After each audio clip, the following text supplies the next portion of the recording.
mademoiselle, monsieur, bienvenue à Metro News. Voici les principaux titres qui seront développés aujourd'hui. Entre la Grande Chine et Taïwan, Haïti a fait son choix. Le président haïtien Jovenel Moïse affiche sa préférence pour Taïwan dans le cadre des relations internationales. Le chef de l'État effectuera d'ailleurs ce week-end une visite officielle à Taïwan, a révélé le secrétaire général du Conseil des ministres, Reynald Lubéris. Le directeur général du ministère des Affaires sociales, Rudy Erivo, dénonce les actes de sabotage opérés par des grévistes au sein des usines de la Sonapi. Baisse considérable de la production de mangue en Haïti. Les producteurs tirent la sonnette d'alarme et réclament l'aide de l'État haïtien.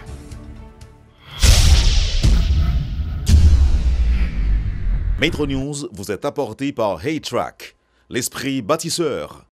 Mobile 1, c'est plus qu'un lubrifiant. C'est le mélange parfait de plusieurs huiles qui se transforment en molécules pour vous permettre d'aller plus loin, beaucoup plus loin qu'avant. C'est l'évolution de votre moteur. Choisissez les lubrifiants mobiles. Ici vit l'énergie. Le président haïtien Jovenel Moïse affiche sa préférence pour Taïwan dans le cadre de l'opposition entre les deux Chines dans les relations internationales. M. Moïse effectuera d'ailleurs ce week-end une visite officielle à Taïwan, a révélé le secrétaire général du Conseil des ministres, Reynald Lubéris. Cette visite scellera le renforcement des relations entre les deux pays. Au cours des dernières semaines, les autorités haïtiennes ont ignoré une offre de reconstruction et de modernisation de Port-au-Prince par Pékin. Le maire de la capitale avait révélé que les coûts de ce grand projet sont supérieurs à 3 milliards de dollars. Mais la promesse du don de Pékin était conditionnée à une rupture des relations diplomatiques avec Taïwan. M. Lubéris a soutenu que l'État haïtien a déjà exprimé publiquement son choix de la continuité, c'est-à-dire le privilège de nos intérêts nationaux, faisant référence à la longue histoire des relations diplomatiques entre Haïti et Taïwan. La reine d'Espagne, Leticia Ortiz Rosca Solano, a débuté mardi une visite de 24 heures en Haïti. Elle a été accueillie hier, mardi 22 mai, sur le tarmac de l'aéroport Toussaint-Louverture de Port-au-Prince par la première dame, Martine Moïse, en présence de l'ambassadeur d'Espagne, M. Manuel Solano, et de nombreux hauts dignitaires des deux pays. Ce mardi, la reine a effectué une visite à Cité Soleil. Tout de suite après, elle s'est entretenue avec le président de la République.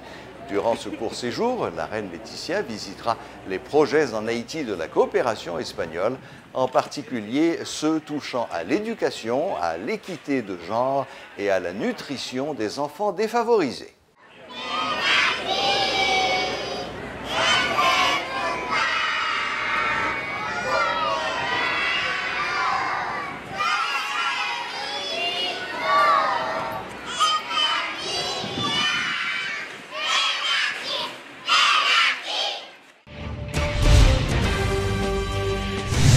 Haïti se tourne vers le Mexique en matière de coopération militaire. Les deux pays s'apprêtent à paraffer un protocole d'accord pour officialiser ce partenariat. Selon le ministre haïtien de la Défense, la réalité du Mexique se rapproche de celle d'Haïti et les deux armées partagent les mêmes missions. Hervé Denis estime être sur la bonne voie. Il invite les citoyens à être patients et à placer leur confiance en la nouvelle force de défense. Le ministre a rencontré la presse à l'issue des séances de travail avec la délégation de l'armée mexicaine. Cette semaine, c'est une étape de plus dans la coopération que nous-mêmes avons avancé avec le Mexique, qui a une très grande expérience dans la question d'armée, parce que l'armée est une armée très professionnelle, c'est une armée qui est au service du peuple mexicain, c'est une armée qui participe en pile dans toute question de catastrophe naturelle.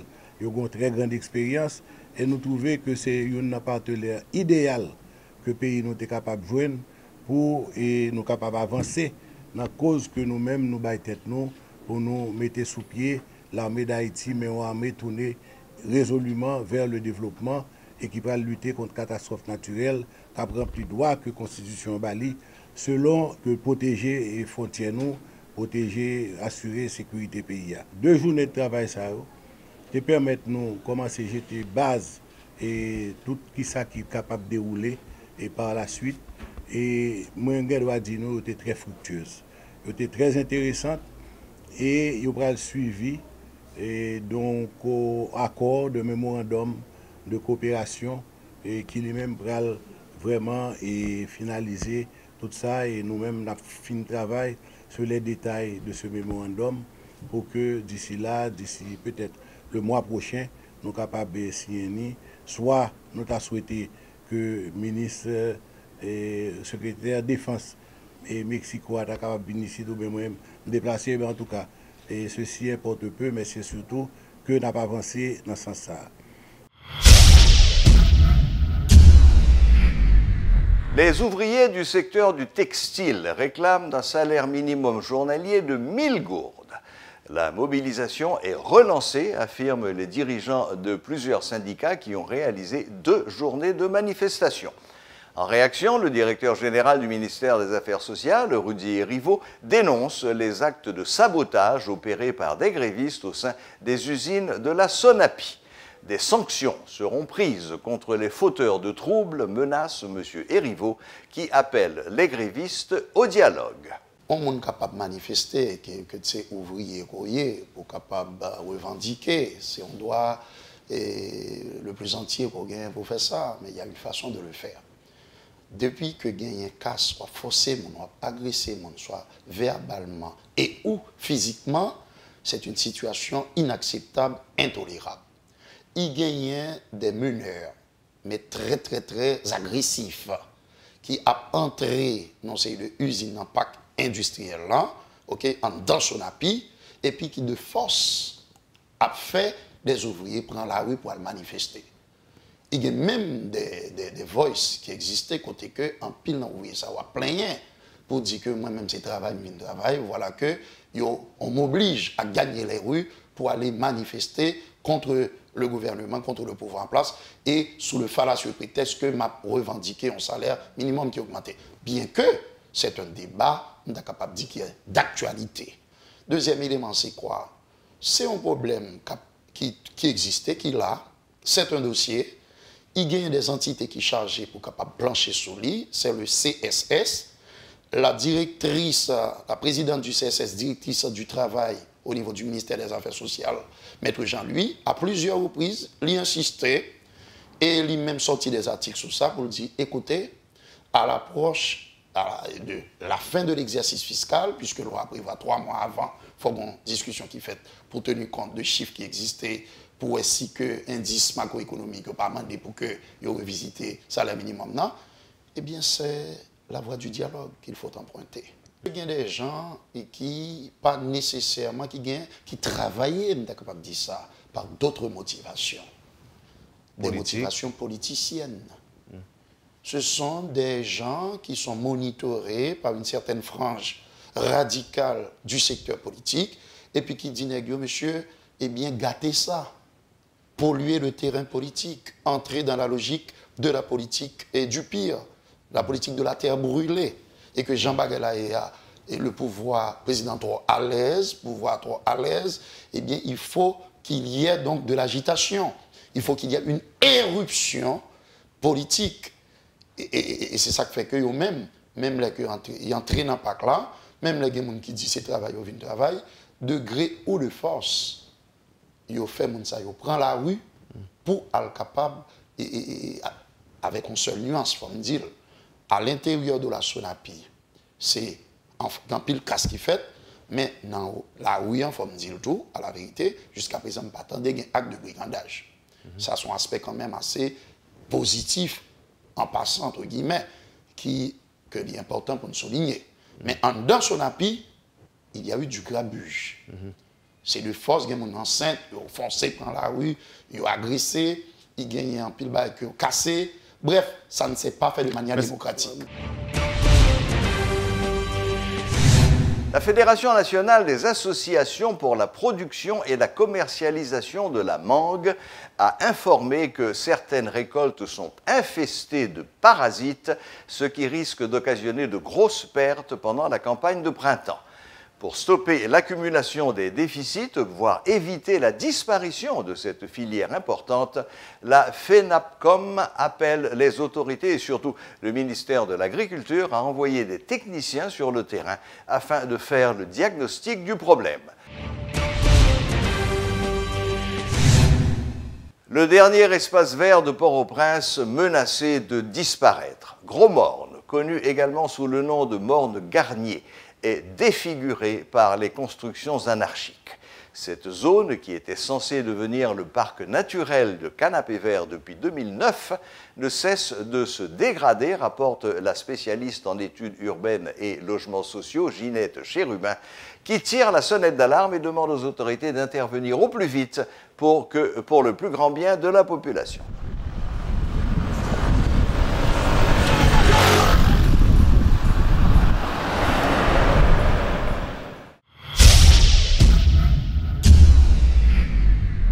Lors de la dernière réunion de l'Organisation mondiale du commerce, OMC, la Chine, Taïwan, n'a pas été invitée. C'était la deuxième fois que cela se produisait. Mais contrairement à la dernière fois, cette fois-ci, même les journalistes de Taïwan n'ont pas été autorisés à suivre les débats, ce qui a provoqué une réaction très sévère de Taïwan.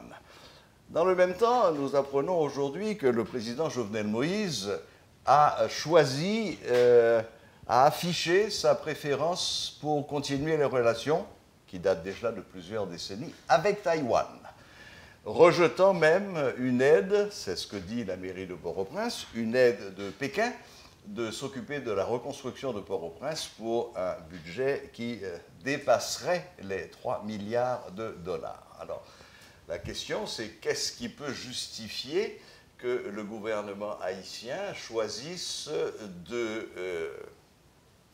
comme partenaire ce qui pourrait être un pot de terre contre le pot de fer qu'est la Chine continentale, Pékin. Pour parler de cette question, nous avons avec nous aujourd'hui M. William Savary, qui est fondateur du Haitian Stock Exchange. Bonsoir, William Savary. Bonsoir, Serge. Voilà. Alors, qu'est-ce qui, d'après vous, peut justifier que le gouvernement haïtien ait fait le choix de Taïwan contre Pékin, c'est-à-dire pratiquement le choix du pot de terre contre le pot de fer? Bon, il y a diverses choses qui peuvent être élucidées. La première, c'est que la politique extérieure de la République d'Haïti est beaucoup influencée par les décisions qui sont prises à Washington.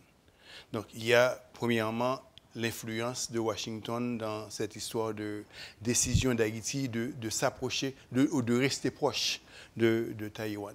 Washington qui continue de soutenir Taïwan.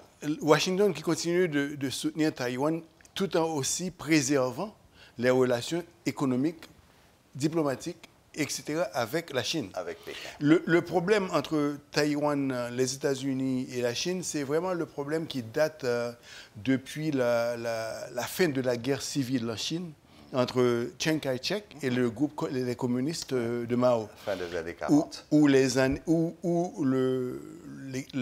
Parti communiste chinois a insisté sur le marché international et avec ses partenaires d'avoir une politique de Chine unique.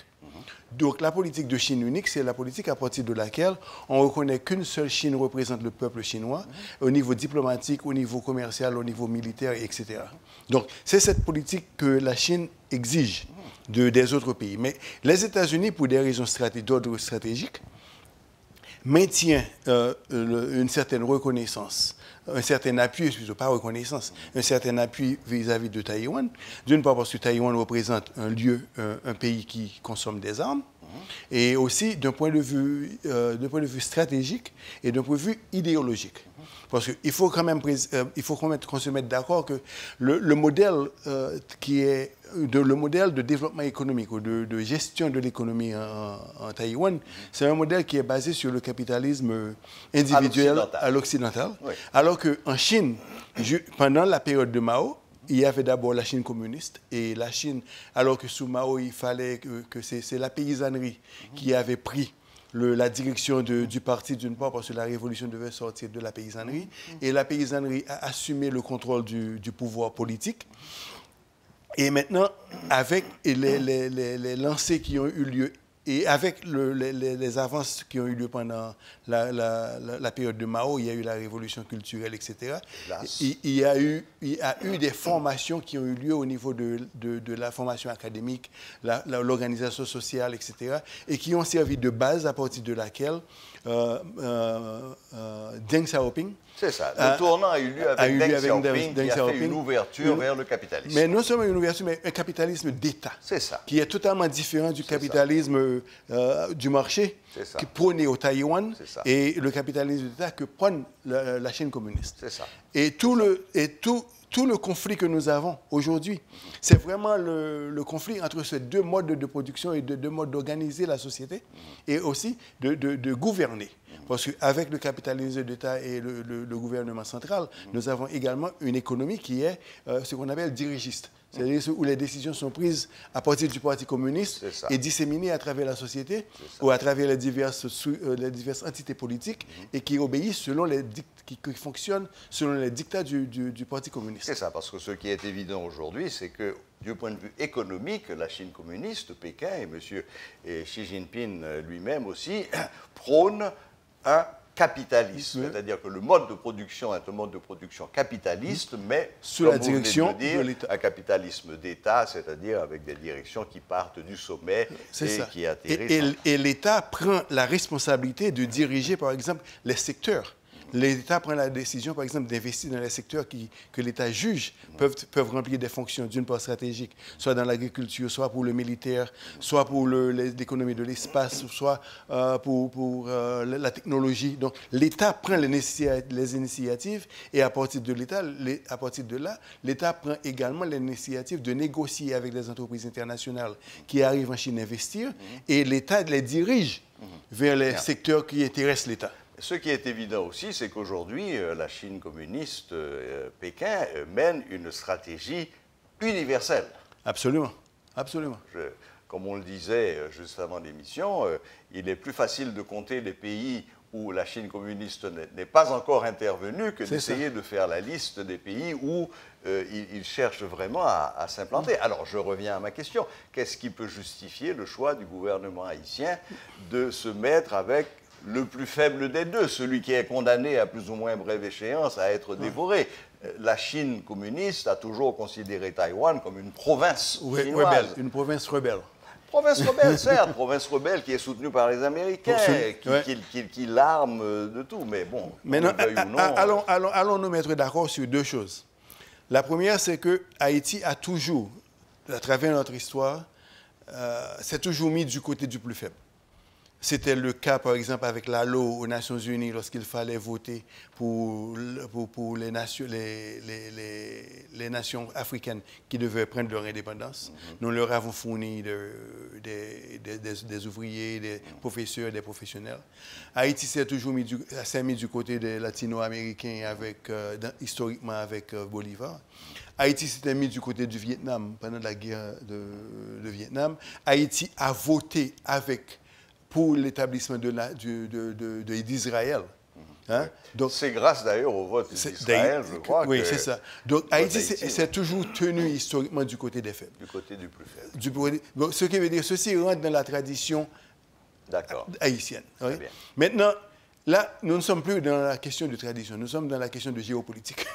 Oui. Ben oui. Okay? Et géopolitiquement, il faut dire que le choix que nous devons faire, c'est un choix de nous appuyer sur la nation, contre la nation, qui peut nous apporter davantage d'investissement, davantage d'exposure sur le marché international, accès à un marché plus large, accès où nous pouvons liquider nos productions et accès même à des financements qui ne sont pas disponibles ailleurs. OK. Maintenant, tout à fait d'accord avec cette approche. Cependant, on pourrait penser peut-être à ce niveau de la discussion que le choix d'Haïti de s'associer plutôt à Taïwan qu'à Pékin peut aussi dépendre du fait que Taïwan est soutenu bec et ongle par les États-Unis. Et nous-mêmes, étant considérés comme un backyard des États-Unis, bon, on se met sous l'aile américaine en se disant, bon, tant que les Américains... Bon, maintenant, essayons. Excusez-moi de vous interrompre, mais il faut peut-être aussi regarder l'autre angle. Parce qu'en fait, Haïti quand même fait partie de CARICOM. Hein? Et les nations de CARICOM ont tous des accords et des relations commerciales, diplomatiques avec la Chine. Avec la Chine communiste. Avec la Chine communiste. Avec Pékin. Et voilà maintenant, nous l'avons vu récemment, la Dominicanie, qui n'est pas membre de CARICOM, s'aligne. Donc nous avons vraiment intérêt à évaluer... Et la Dominicanie s'est alignée sous les menaces américaines. Absolument. Les Américains menacent toujours. Ouais. Bon, c'est-à-dire, parce qu'il faut voir que les menaces peuvent avoir lieu. Mais quand même, au niveau des Nations Unies, nous avons encore notre vote souveraine. Ouais. Hein? Donc, nous sommes encore reconnus comme une nation souveraine. Donc, maintenant, la question, les Américains peuvent bien avoir leur intérêt stratégique, mais il ne faut pas oublier qu'à l'intérieur même de ces intérêts stratégiques, il y a déjà des accords qui ont eu lieu entre la Chine communiste et Taïwan, où déjà au moins 1 million à 2 millions de Taïwanais actuellement vivent et travaillent en Chine. Absolument, donc, ils ont déjà fait l'unification. Donc, c'est vrai, leur unification, c'est leur affaire interne. Ouais. Ça ne devrait même pas nous concerner. Bien sûr. Hein? Donc, ce qui veut dire, c'est comme au temps de Christophe. Hein, Christophe avait déclaré le Nord indépendant, mais personne ne s'est initié dans nos affaires. Ils nous ont laissés seuls pour résoudre notre problème. Okay. Donc, on les laisse régler leurs problèmes. Réglons notre problème. Essayons très rapidement, là, parce que le temps passe, essayons très rapidement de faire un petit peu le bilan de ce que Haïti a récolté au fil des décennies de cette association avec Taïwan. Qu'est-ce que Taïwan a apporté concrètement à Haïti depuis 30 ou 40 ans? Maintenant, je vais répondre à la question différemment. Okay? Au lieu de faire un inventaire de ce que Taïwan a apporté dans les 40 dernières années, faisons un petit regard en Afrique pour voir ce que l'Afrique a contribué ce que la Chine communiste a contribué à l'Afrique pendant les 10 dernières années. OK. Très bien. Et si on peut avoir... On aura des termes de comparaison. Par exemple, on peut savoir... On sait, par exemple, en Éthiopie, qu'ils ont construit les chemins de fer qui traversent toute l'Éthiopie. On sait qu'il y a des accords entre le Rwanda et la Chine, où la Chine a consenti de construire toutes les routes. Le Rwanda qui constitue aujourd'hui pratiquement le miracle africain. Ouais. Et aussi un pays que, là où j'ai travaillé pendant 3 ans, mais c'est un pays, je me rends compte à mon retour en Haïti, qu'il y a beaucoup d'Haïtiens qui apprécient le Rwanda. Beaucoup d'entre eux n'ont jamais mis pied au Rwanda, mais ils disent qu'ils ont lu des livres sur le Rwanda. Mais il y a un intérêt particulier pour le Rwanda en Haïti. Donc il y a également, il y a au Congo, il y a les barrages hydrauliques qui sont construits. Par les Chinois. Donc, ce qui veut dire sur une période de 10 ans. Yeah. Mais au Ghana, par exemple, il y a des accords qui se font avec les Chinois pour l'exploitation des mines d'or. Oui, donc ce sont des investissements structurels lourds et sur le long terme. Alors, venons en Haïti maintenant avec Taïwan. Non, la question maintenant, il faut m'indiquer où en Haïti il y a une présence pareille de Taïwan. Mais c'est la question que je pose. vu que nous ne pouvons pas les identifier. Bon, on sait qu'ils ont bâti quelques routes. Il y a quelques routes, il y a un hôpital de 7 millions de dollars au CAI. 7 millions de dollars au CAI qui n'est pas équipé, qui n'a pas de personnel. Ouais. Okay? Donc, vraiment, selon moi, je pense que le bilan de Taïwan en Haïti est un bilan négatif. D'accord. Okay? Et ceci, il faut comparer avec ce que l'on pourrait avoir.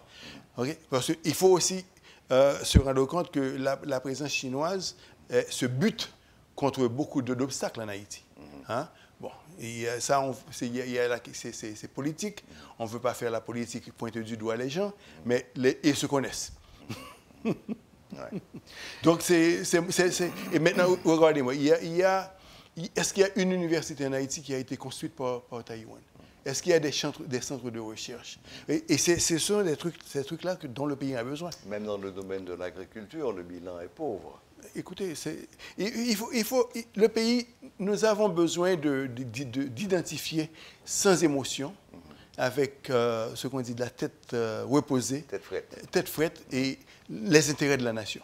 les intérêts qui préservent la souveraineté, les intérêts qui peuvent apporter la prospérité, les intérêts qui peuvent permettre à ce que le standard de vie de ce pays soit augmenté, et mettre de côté les intérêts personnels, les intérêts mesquins qui ne visent des gens qui ne visent qu'à enrichir leurs poches.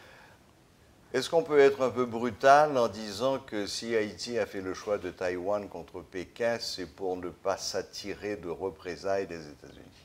Bon, ça c'est la conclusion. Et maintenant je vais vous dire deux autres choses et rapidement. Si Haïti veut s'aligner du côté de Taïwan, je pense que les enchères devaient être beaucoup plus élevées. Parce que je m'en souviens, lorsque Haïti devait reconnaître Israël, les négociations ont eu lieu, mais qu'est-ce que Haïti a reçu en contrepartie? Et là, Haïti aurait pu négocier les enchères. Donc, si on veut accepter Taïwan, mais à quel prix? Oui. À quel prix? Maintenant, si on veut négocier Taïwan, quelle va être la position des autres pays de CARICOM? Parce que quand même, nous faisons partie d'un bloc commercial.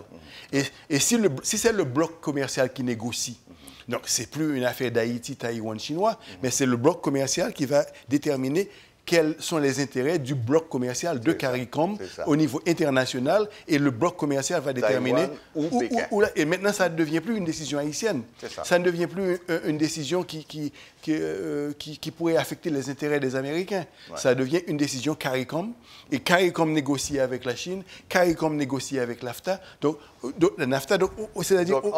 En d'autres termes, on n'a pas grand-chose à craindre à tourner le dos aujourd'hui à Taïwan et à chercher des intérêts bien compris d'Haïti en regardant du côté de Pékin. Absolument, absolument. La politique de la Chine unique. Donc, qui va arriver. Oui, ça ne va pas arriver. La Chine vit déjà... entre la Chine et Taïwan, il y a déjà la politique de la vie unique. Oui. Parce que, comme c'est ça, c'est ça. Maintenant, il y a une chose que je pourrais dire en faveur de Taïwan, par exemple. C'est une économie qui est comblée de petites entreprises. Et les petites entreprises, les petites et moyennes entreprises, les PME sont les sources intarissables de création d'emplois. Bien sûr. Okay? Bien sûr. Maintenant, et chez eux, ils ont beaucoup de petites et moyennes entreprises. Et avec une population de 23 millions, ils occupent la 19e place de l'économie mondiale. Wow. Donc, quand même, il y a des choses qui peuvent être... On peut apprendre d'eux. Ouais, mais la Chine, quand même, c'est la Chine. Oui. Oui, deuxième puissance commerciale du monde aujourd'hui et en passe de devenir la première. Non, une fois que l'amalgame se fait entre la Chine et Taïwan... Ils deviennent première. Absolument. Et Taïwan devient une puissance nucléaire. Eh oui, eh oui. Bon, eh bien écoutez, M. Savary, merci pour cet éclairage. J'espère que nous avons apporté quelques éléments de réponse à nos téléspectateurs qui justifient le choix du président Moïse de rester aux côtés de Taïwan. D'ailleurs, je crois que le président, au cours des semaines prochaines, doit se rendre, même non, ce week-end, je crois qu'il va en visite officielle à Taïwan. Pour confirmer. Voilà. D'accord, bien merci infiniment et à très bientôt. C'est bien bientôt. Allez, au revoir, merci. Merci. La boucle est bouclée. Merci de votre fidélité et à la prochaine, même heure, même chaîne.